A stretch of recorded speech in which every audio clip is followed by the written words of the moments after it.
ZNS Total Sports is brought to you by Fourth Terrace Diagnostic Center.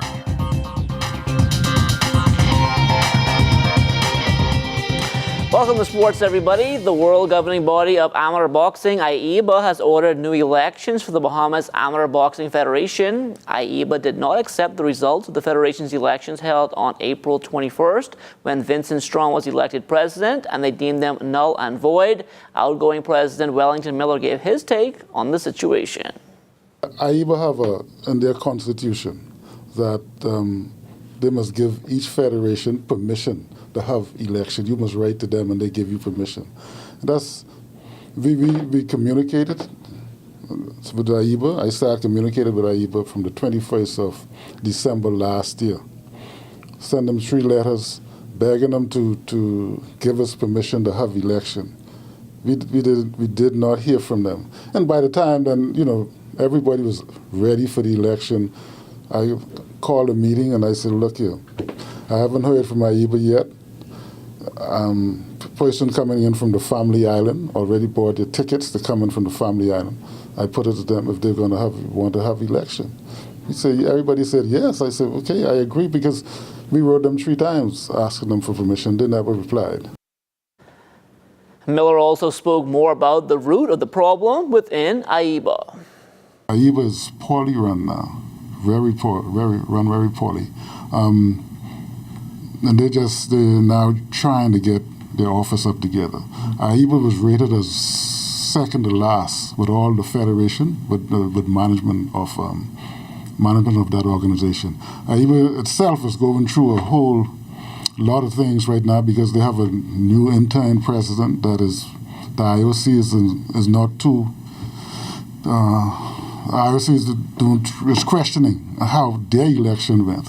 They haven't been cleared yet for boxing to be in the 2020 Olympic Games because of what's happening there on the AIBA organization in January of this year. They still have some things to prove to the IOC, so some things that happened before Mr. Wu departed, before he was voted out of office. Then they had this other guy and this other person. They have some investigation going on with the IOC, with the AIBA, that I don't want to get involved in right now. The new date for the Amateur Boxing Federation elections is next Friday, August 31st, from 5 to 8:30 p.m. at the Ministry of Youth, Sports and Culture. Strawn, Ron Rogers, and Aikina Johnson will all be running for the top post. There's going to be a lot of surprises, but what is going to happen in this election that's going to be different is that we are going to have an AIBA official that will be coming down to observe that election, to ensure that everything goes as it's supposed to. You know, we have to operate in a more transparent manner and really follow the rules and statutes of AIBA. We can't go wrong with that.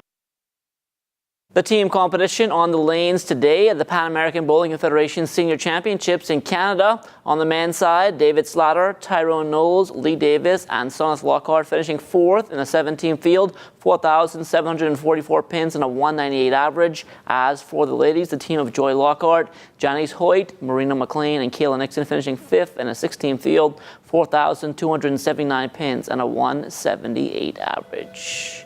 Connecticut Sun forward Jonquel Jones has been named the 2018 WNBA Sixth Woman of the Year, earning the honor as the league's top reserve for the first time in her 3-year career.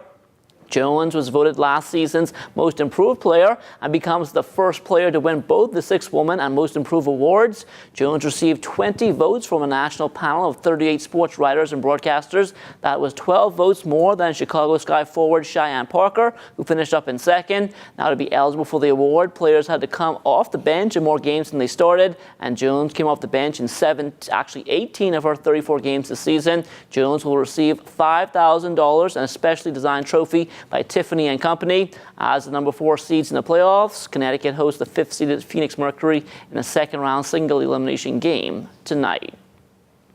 Our senior ladies national basketball team all done with competition at the Central Basket Tournament in Puerto Rico. They finished on a high note last night, defeating Costa Rica 60-57. Tracy Lewis led the 2-4-2, 15 points. Shalonda Neely added 14. Bria Forbes finishing with 13. Team Bahamas ends the tournament a record of 1-2. Now, one name notably absent from that roster at Central Basket was Waltia Roll. She explained why she didn't make the trip. I was passing with the team, but it's a personal reason as to why. Business situation. Business reason, I know. It's a possibility in the future. While she didn't travel to Central Basket, Waltia is making the most of her time here at home. We get that story from Charles Fisher. It's the first time that Waltia Roll is hosting a camp, running the youngsters through drills at the Southern Recreation Ground. It's better late than never. That's how I really look at it. I didn't really have a specific. I always wanted to have a camp. I always wanted to do something for the kids in the community. So I just came out of nowhere and it's like I just want to do something for the kids. How's it been so far, first week? It's been good. The first day we had a lot more kids. It's a little less today, but it's going good.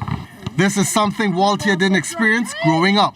There were people who was trying to pass this information on to me, but when I was young, I wasn't really interested like that. I was young, so, and I didn't have that person to push me to say, hey, do it. So, but now I want to push these kids to do it so they could be a little better, maybe one day be better than me. I talk with them.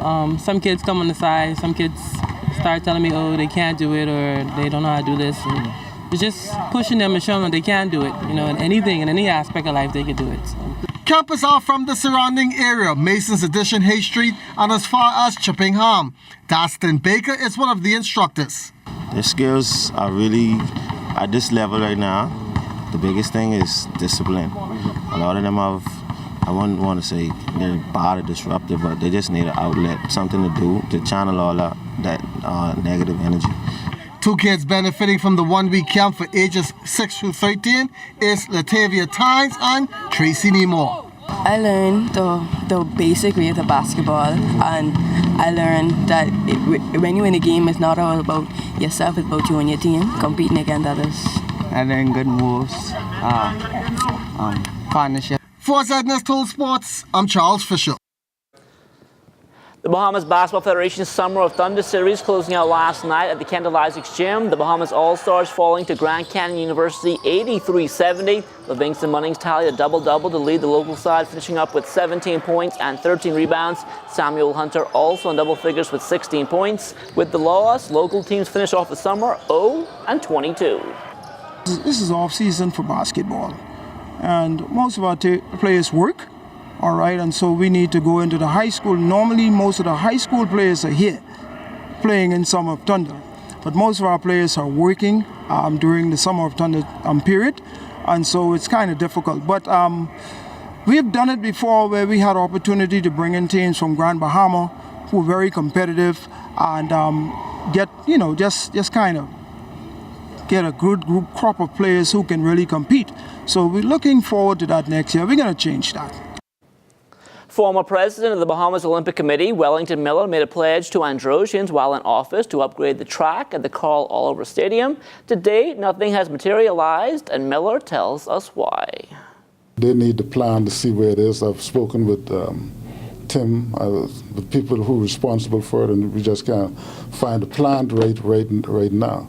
But President Knowles is going to Pan Am Sport Congress, I think, meeting next month. And I will sit and talk with him before he goes. I know I spoke with the president over there, and they still have the monies available. The Province Softball Association trying to close out its regular season once again tonight. They were well on their way Tuesday night with the Sunshine Order Wildcats up 15-1 on BTC and needing just 2 more outs. However, Mother Nature had other ideas, forcing the game to be played all over again as it wasn't official. Our Amajal Knowles will join us live now from the park with the very latest ammo. Good evening, Johnny, and good evening, Bahamas. We're live here at the Bankers Field at the Blue Hill Sporting Complex for the final game of the New Providence Softball Association on the women's side as the Sunshine Auto Wildcats take on the BTC Lady Warriors. Now with us, we have Rebecca Moss, second baseman for the Wildcats. Rebecca, obviously, this is the second time in a matter of days that you guys have played the Lady Warriors. You were up 15-1 in the previous game, and the game was canceled due to the weather. You just tell us a bit about how the team has regained focus? Well, we're trying to stay focused, and for this game, we're coming in with a strong mind, ready to hit the ball, ready to play good defense as usual. All right. Is there any added pressure on the team knowing that this is the pen-and-clinching game? Not really, The team, even though the season has been very competitive between all of the ladies' teams, we're ready. Also, you guys are the defending champs. The playoffs are right around the corner. Do you think your team is going to be able to repeat? We're coming out and we will defend and we will repeat. All right, thank you, Rebecca. Just a quick summary for the viewers out there. Now, if the Wildcats are successful and win this game, they will win the pennant. However, if they lose, that pennant will go to the Platinum Pool Sharks. Johnny, back to you. Thanks a lot, Amo. And that will do it for sports. Stay tuned. The Bahamas Tonight comes back after the break.